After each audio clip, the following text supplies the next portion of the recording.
Dr. Martin here. I want you to watch this video, and then I'm going to provide you with solutions for when your child is a victim of racism, particularly in a school environment. Why did you, at your 12-year-old white self, have to tell my son he smelled like cotton? And where did he get that from? Think about that. Think about now how we got to move, and I got to talk to my kids about this. So as you know, I am a dedicated mother, psychologist, scientist, and professor who specializes in Black identity development and Black mental health. And I'm going to tell you how to address these issues as a parent with your child, with the school, with the child's parent, and also with yourself. So first of all, comments like these are not only hurtful, but loaded with racial, historical insensitivities and inaccuracies, which reflect the racism that still pervades our society in the first place. This incident that the Ellises dealt with is a stark reminder of the challenges our children face and the skills that we need to provide to them and advocate for our children in the school and the world so that they don't have to deal with this. So first, how are you going to deal with this with your child?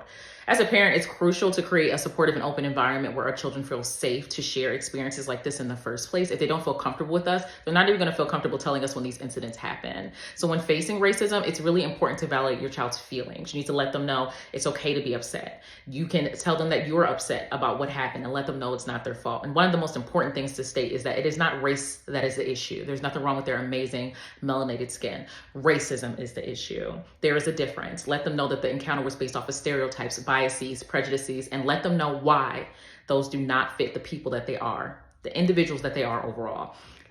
Give them examples of how their values, their behaviors, their humanity challenges those disgusting stereotypes rooted in racism. Also, let your children know their rights to a safe and respectful learning environment. Let them know what the school policies are when it comes to these situations so that they know when they're being violated. Let them know that they can and they should use their voice to advocate for themselves, and also even allow them to document the incident themselves if that is within their capacity. Let them know about assertiveness. Let them know about the difference between responding and reacting, and let them know the power of their voice. Encourage activities that let them utilize that voice so they can build that self-confidence in the first place.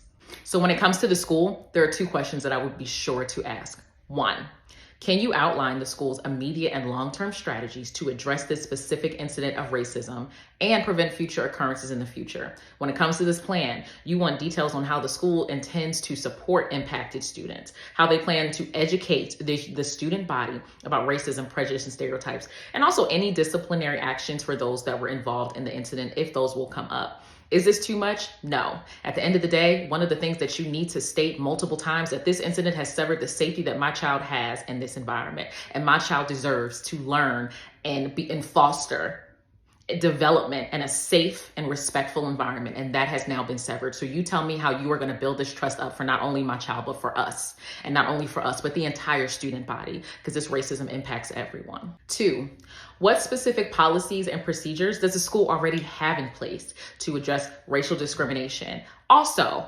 how does the school have policies, or do you have policies to promote a culture of inclusivity?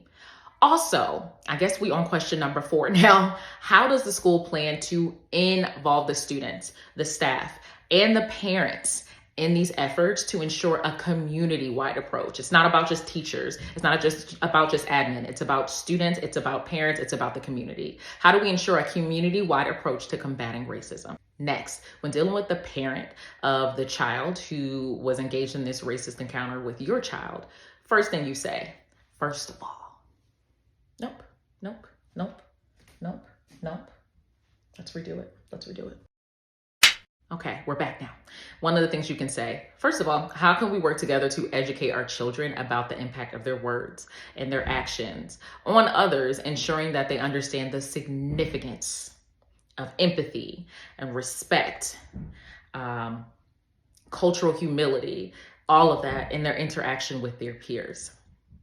Second thing you can say, given the recent situation at school, I feel like this is an opportunity for us to have an open dialogue about empathy and kindness among our children. So how can we collaborate to ensure that they learn the value of diversity and the strength that it brings not only to our community, but to this entire world? And finally, when it comes to yourself, I want you to recognize and accept your emotions regarding the incident. Anything that happens to our babies happens to us. So you have every right to every emotion that you're feeling. It's natural to feel a range of emotions, from fury to sadness, and just feeling hopelessness. So allow yourself to process these feelings without judgment. And remember, engagement with the child's school is key. Key. Talking to the children's parents, I would also say, is key. If you feel as though you can't do that, I totally understand that. But if an incident like this occurs, you need to communicate clearly and firmly with the school about your concerns, about your expectations for a safe and respectful learning environment for your children, because all of our children deserve that. Okay, so I hope this video is helpful. If you found something in this video helpful, share it. For the Ellis family, I know this is an incredibly difficult thing to deal with, and I hope that you found solace in some of these tips. As y'all know, this is what I do for a living. So if you have some additional questions below about what to do when it comes to engaging with the school, engaging with the parents of the child, how to deal with it yourself, comment them below. I will also add that this is something that we do all the time in the Mind Your Mental community. So if you want to be a member of the Mind Your Mental community, contact me, send me a message, and I will send you a link.